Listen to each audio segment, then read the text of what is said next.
నమస్తే, welcome to మనం TV. నేను మీ పవన్ పేస్వాడ. ఒక బ్రేకింగ్ న్యూస్ చూస్తున్నాం. చైతన్యపురి పోలీస్ స్టేషన్ పరిధిలో ఒక హత్య జరిగింది. ఒక యువకుడిని దారుణంగా గొంతులో పొడిచి నరికి చంపినటువంటి ఈ ఘటన ఇప్పుడు కలకలం రేపుతుంది. చైతన్యపురి పోలీస్ స్టేషన్ పరిధిలో ఈ ఘటన అర్ధరాత్రి చోటు చేసుకుంది. ఆలస్యంగా వెలుగులోకి వచ్చినట్టు తెలుస్తుంది. ఈ నేపథ్యంలో ఒక మనోజ్ అనే యువకుడిని తోటి స్నేహితులే అత్యంత కిరాతకంగా హతం మార్చినటువంటి ఈ సంఘటన ఇప్పుడు హైదరాబాద్లో కలకలం రేపుతుంది. అసలు ఈ ఘటన వెనుక ఏం జరిగింది? పాత కక్షలే కారణం అంటే ఇప్పటికే పోలీసులు అయితే అనుమానాలు వ్యక్తం చేస్తున్నారు. సంజయ్ అనే యువకుడు మనోజ్ అనే తన తోటి స్నేహితుని పాత కక్షల నేపథ్యంలో గొంతులో పొడిచి మరొక ఇద్దరు స్నేహితుల సహాయంతో వారందరూ కలిసి మనోజ్ అనే యువకుని హతమార్చినట్లు ఇప్పటికే పోలీసులు అయితే వెల్లడించారు. చైతన్యపురి పరిధిలో అర్ధరాత్రి టిఫిన్ కోసం బయటికి వెళ్తున్నటువంటి మనోజ్ని, స్కూటీపై వెళ్తున్నటువంటి మనోజ్ని, అదేవిధంగా మనోజ్తో పాటు వంశీ అనే మరొక వ్యక్తి కూడా, అంటే వాళ్ళ ఫ్రెండ్ అయినటువంటి వంశీ అనే మరొక యువకుడు కూడా ఉండడం జరిగింది. అయితే వారు వెళ్తున్నప్పుడు సంజయ్ మరొక ఇద్దరితో కలిసి వెంబడించి అక్కడే ఆపి నడి రోడ్డుపై గొంతులో పొడిచి, మనోజ్ గొంతులో పొడిచి హత్య చేసినట్లు ఇప్పటికే పోలీసులు అయితే వెల్లడించారు. ఎందుకంటే మనోజ్ మృతి చెందినటువంటి పరిసర ప్రాంతాలను గమనించారు. అదేవిధంగా టీవీ ఫుటేజ్ ఆధారంగా, అదేవిధంగా మనోజ్ పక్కనే ఉన్నటువంటి వంశీకి కూడా గాయాలైనట్లు తెలుస్తుంది. మనోజ్ను హత్య చేసేటువంటి సమయంలో, ఆ గొంతులో పొడిచి నరికి చంపేటువంటి సమయంలో అడ్డొచ్చినటువంటి వంశీ ఎడమ చేతి కూడా గాయమైనట్లు ఇప్పటికే పోలీసులు అయితే వెల్లడించారు. వంశీ కూడా మరొక పక్క ఆసుపత్రిలో చికిత్స తీసుకుంటున్నాడు. ఇక చనిపోయినటువంటి మనోజ్ తల్లిదండ్రులకి వంశీ అయితే సమాచారం అందించడం జరిగింది. ఇప్పటికే మనోజ్ తల్లిదండ్రులు అయితే ఆ రోడ్డు పైనే ఆ మృతదేహాన్ని చూసి కన్నీటి పర్యంతమైనటువంటి విజువల్స్ అయితే మనం క్లియర్గా చూడవచ్చు. ఇక దాంతో పాటు మనోజ్ను హత్య చేసినటువంటి సంజయ్, మరొక ఇద్దరు యువకులు ఇప్పటికైతే పరారీలో ఉన్నట్లు తెలుస్తుంది. అయితే ఇప్పటికే పోలీసులు కూడా సంజయ్ అనేటువంటి యువకుని, మరో ఇద్దరు యువకుని ఇప్పటికే పోలీసులు అదుపులోకి తీసుకున్నట్టు తెలుస్తుంది. అసలు దీని వెనక ఏంటి కారణం అనేది పోలీసులు వెలికి తీసే ప్రయత్నం చేస్తున్నారు. గతంలో కూడా వీరి మధ్య, అంటే వీరు చిన్నప్పటి నుంచి స్నేహితులుగా ఉన్న నేపథ్యంలో మనోజ్కి సంజయ్కి మధ్య గతం నుంచే వివాదాలు రాజుకొని ఇప్పుడు అవి చిలికి గాలివానగా హత్య వరకు దారితీసేనట్లుగా పోలీసులు అయితే అనుమానం వ్యక్తం చేస్తున్నారు.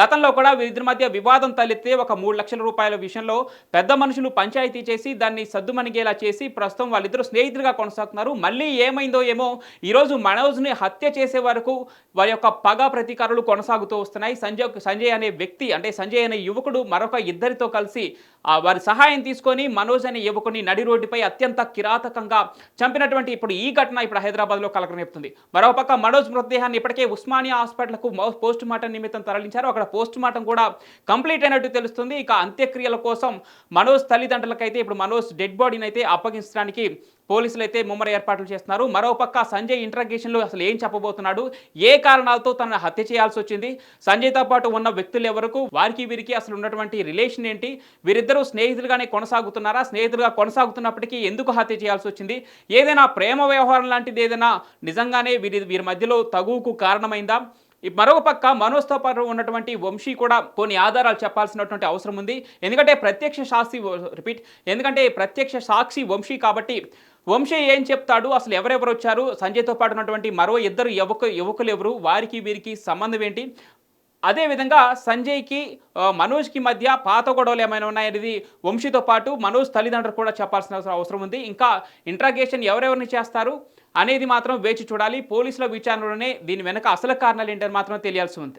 చూస్తున్నాం, చైతన్యపురి పోలీస్ స్టేషన్లో పరిధిలో జరిగినటువంటి ఈ ఘటన ఇప్పుడు కలకలం రేపుతుంది. ఏది ఏమైనప్పటికీ స్నేహితుల మధ్యలో చిన్నగా రాసుకున్నటువంటి ఒక వివాదం చిలికి గాలివాన అయినట్లుగా మారి ఇప్పుడు మనోజ్ అనే యువకుడు ప్రాణాలు కోల్పోయే వరకు వచ్చింది. మనోజ్ అనే యువకుడిని అత్యంత కిరాతకంగా నడి రోడ్డుపై హత్య చేసినటువంటి ఈ ఉదంతం ఇప్పుడు హైదరాబాద్ పరిధిలో కలకలం రేపుతుంది. సంజయ్ అనే యువకుడు మరో ఇద్దరు యువకులతో కలిసి అత్యంత కిరాతకంగా, పాశవికంగా, అంటే వారు ఏ సినిమా చూసి ఇన్ఫ్లుయెన్స్ అయ్యారో ఇప్పుడు మనం చూస్తున్నాం కదా, చాలాటువంటి మూవీస్లో కూడా కొంత వైలెన్స్ పరంగా వస్తున్నటువంటి మూవీస్ చూసి ఇన్స్పైర్ అయ్యారేమో, అత్యంత కిరాతకంగా సినిమా స్టైల్లో హత్య చేసినటువంటి ఇప్పుడు ఈ ఘటన ప్రస్తుతం కలకలం రేపుతా ఉంది. గొంతులో కత్తితో పొడిచినట్టు తెలుస్తూ ఉంది. మరొక పక్క మనోజ్తో పాటు ఉన్నటువంటి వంశీ అనే యువకుడు కూడా ఎడమ చేతి కూడా తీవ్ర గాయాలైనట్లు ప్రస్తుతం ఆసుపత్రిలో చికిత్స పొందుతున్నట్టు తెలుస్తుంది. ఎందుకంటే మనోజ్ను హత్య చేసే క్రమంలో వంశీ అనే యువకుడు అడ్డు రావడంతో తనపైన కూడా ఆ సంజయ్తో పాటు వచ్చినటువంటి ఇద్దరు యువకులు దాడి చేసినట్టు తెలుస్తుంది. ప్రస్తుతానికైతే సంజయ్తో పాటు మరో ఇద్దరు యువకులను కూడా పోలీసులు అయితే అదుపులోకి తీసుకోవడం జరిగింది. మరో పక్క పోస్ట్ మార్టం నిమిత్తం మనోజ్ డెడ్ బాడీని అయితే ఉస్మానియా ఆసుపత్రికి తరలించారు. అక్కడ పోస్ట్ మార్టం కూడా కంప్లీట్ అయినట్టు తెలుస్తుంది. మరొక పక్క మనోజ్ మృతితో వారి కుటుంబంలో విషాద ఛాయలైతే అలుముకున్నాయి. స్నేహితుల మధ్య తగాదా, ఈరోజు తన కొడుకు బలైపోయాడంటూ వారి తల్లిదండ్రులు, మనోజ్ తల్లిదండ్రులు అయితే విలపించేది చూస్తే అంటే వారి కన్నీరు మున్నవరుతున్న విధానం చూస్తుంటే మాత్రం నిజంగా హృదయ విదారకంగా ఉందని చెప్పాలి. ఇక్కడ వాళ్ళ తల్లిదండ్రులు ఏం చెప్తున్నారు, ఎవరిపైన ఆరోపణలు చేస్తున్నారు. ఈ సంజయ్ అనే వ్యక్తి ఇంతకుముందే వారి కుటుంబానికి కూడా పరిచయం. ఎందుకంటే స్నేహితులంటే మామూలుగా కుటుంబాలు కూడా పరిచయం ఉండదు కాబట్టి ఈ సంజయ్ అనే వ్యక్తి మనోజ్కి ఇంతకుముందు నుంచే పరిచయమా, గతంలో నుంచే వారిద్దరూ స్నేహితుల, గతంలో వివాదం ఎందుకు జరిగింది, ఆ వివాదమే ఇప్పుడు హత్యకు కూడా దారి తీసిందా అనేది మాత్రం పోలీసుల విచారణలోనే తేలాల్సి ఉంది. మరొక పక్క ఇటు వంశీ ఏం చెప్తాడు, వారి తల్లిదండ్రులు ఎవరిపైన ఆరోపణలు చేస్తున్నారు, సంజయ్తో పాటు వచ్చినటువంటి ఇద్దరు యువకులు ఎవరు, పోస్ట్ మార్టంలో తనను చంపిన విధానం ఏంటి అనేది మాత్రం పోలీసుల విచారణలోనే తెలియాల్సి ఉంది. రిపీటెడ్గా ఏమన్నా వస్తే కట్ చేసి వేసుకోండి. Thank you.